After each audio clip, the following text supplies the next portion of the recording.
The year is 1842. You are 12 years old. It is still dark outside. A bell rings, not a gentle chime, but a metal scream that cracks through the freezing air like a warning. You have not eaten since yesterday. Your fingers are raw. And if you do not reach the factory gates in the next 8 minutes, you will lose half a day's wages or your job entirely. But here is the question that will follow you through every clanking, dusty, lung-burning hour of this day. Could you survive? Not just one shift, but a year? 5 years? Until you are 25, if you ever make it that far. Before you answer, ask yourself this. How long can your lungs last when the air is thick with coal dust and cotton lint? How many of your fingers would you trade for a bowl of thin soup? And what would it feel like to look into the eyes of a foreman who sees you as less than a machine? Tonight, we are not reading history from a textbook. We are walking into a Victorian textile mill, with you as the worker. You will hear the roar of the looms. You will taste the soot. You will feel the heat that makes strong men faint.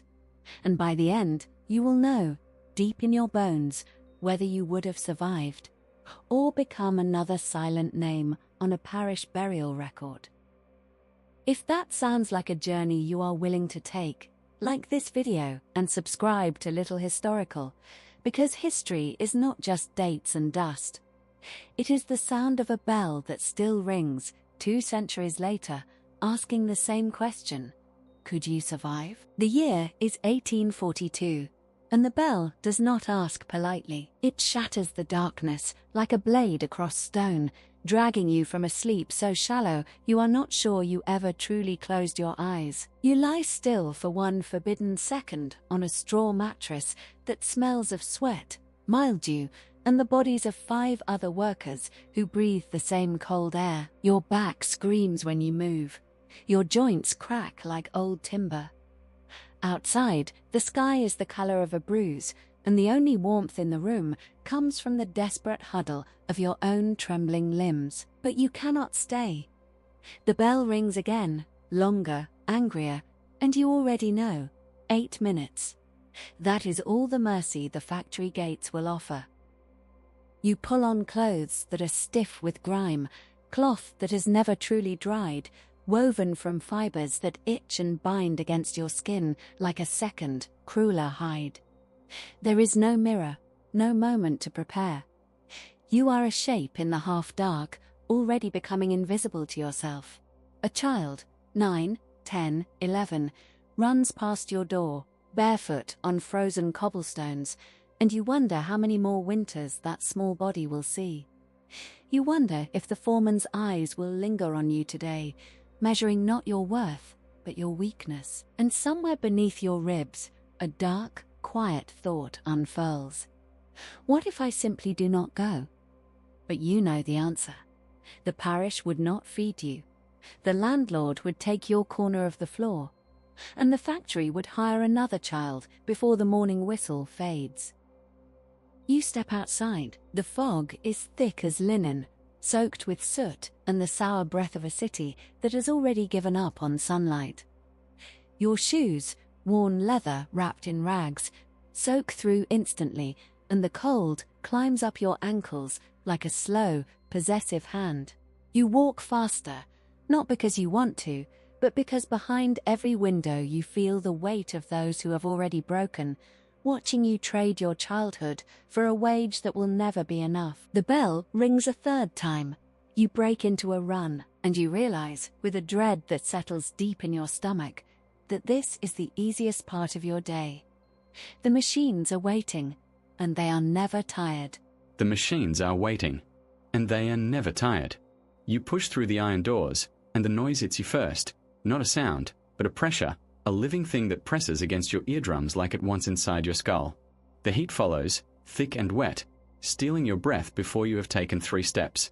And then you see them, rows of spinning mules, iron giants with belts that blur into invisibility, cogs that mesh and grind with a hunger that has no name. Your stomach turns. because you already know what those machines do to children who hesitate. Your station is near the back, where the light from the filthy windows barely reaches. A woman with hollow cheeks and 3 missing fingers shoves you toward a gap beneath the machinery. "Pisa," she shouts over the roar. "Tie the broken threads. Fast." You drop to your knees. The floor is slick with oil and something darker. Old blood, perhaps, ground into the wood like a secret the factory keeps. Above you, the great belts slap and hiss, missing your scalp by inches. Your hands shake as you reach up, fumbling for the snapped cotton thread. One mistake. One sleeve caught. One moment of exhaustion. You hear it then, a wet snap from 2 rows over. Not the machine breaking, something softer. A man's gasp, cut short. No scream. No cry for help. Just a grunt, and then the relentless clanking continues. You glance sideways. He is already walking away, one hand wrapped in a rag that blooms red, his face a mask of nothing. No one stops working. No one looks. And you understand, with a cold certainty that settles into your bones, that losing a finger here is not a tragedy. It is a Tuesday. The foreman's shadow falls across your back. You do not turn around. You only tie the thread faster, praying that when the machine finally takes what it wants from you, you will still have enough hand left to earn tomorrow's bread. The belt hisses again. Your sleeve brushes the cog.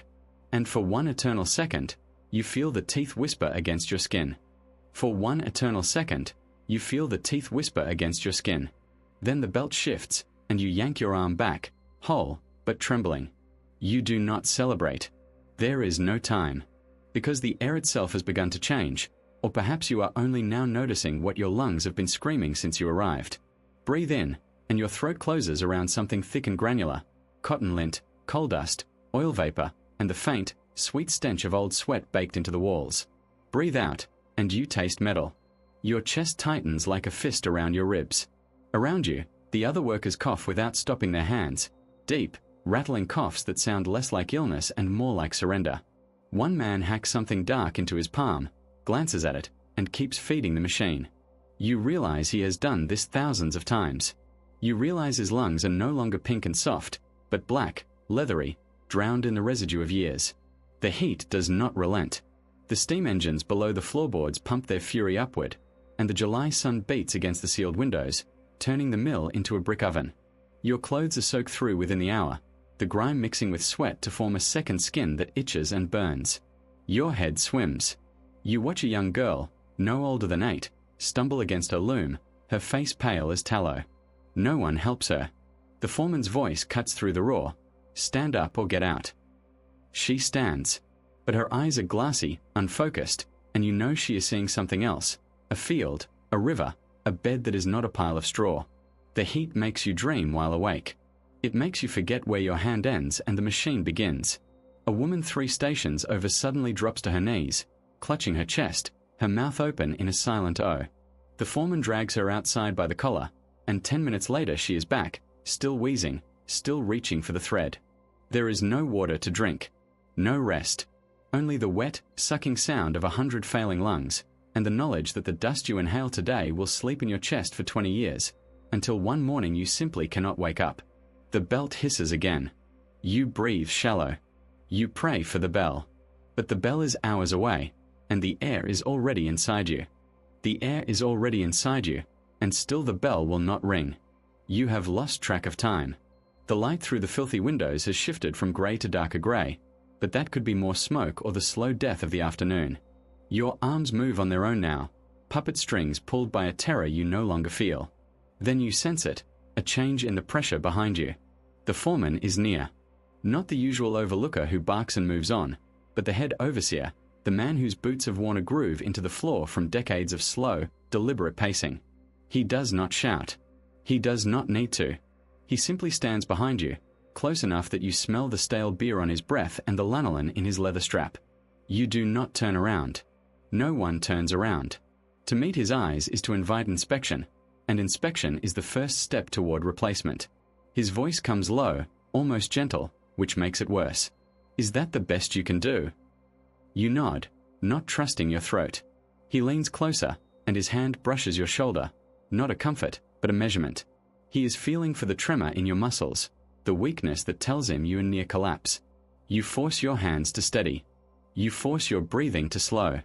Around you, the other workers have gone unnaturally still, their own machines suddenly silent in your ears. You realize they are listening, waiting. The overseer has sent children home before, not to rest, but to the street, where a dozen others wait to take their place. He could do the same to you with a single word. His fingers linger on your collar for a heartbeat longer than necessary, and you feel the heat of his palm through the damp cloth. Then he grunts, steps back, and moves on to the next station. You exhale a breath you did not know you were holding. But the question that will follow you to your straw mattress tonight is not whether you worked fast enough. It is whether you will be strong enough tomorrow. Because the machines never tire.